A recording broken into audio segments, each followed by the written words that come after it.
Hi అండి. So ఇక్కడ వీడియోలో కనపడుతున్న వ్యక్తి, ఆయన వీడియోలు కనుక మీరు చూస్తే ఎక్కువ బూతులే ఉంటాయి. సార్ చూడండి.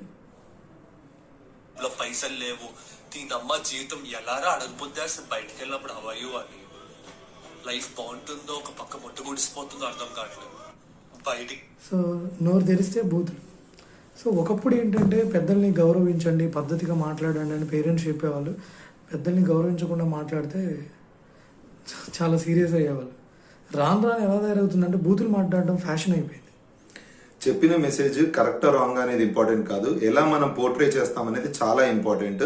మనం పోర్ట్రే చేసిన విధానం ప్రకారంగా మిగతా పీపుల్ కూడా దాని ప్రకారంగా తీసుకుంటారు. నెగిటివ్ పోర్ట్రే చేయాలనుకున్నావు సొసైటీ గురించి, నెగిటివే వెళ్తుంది. పాజిటివ్ పోర్ట్రే చేయాలనుకున్నావు, పాజిటివ్ వెళ్తుంది. Always positive reinforcement is better than negative reinforcement. Views కోసం ఈ బూతులు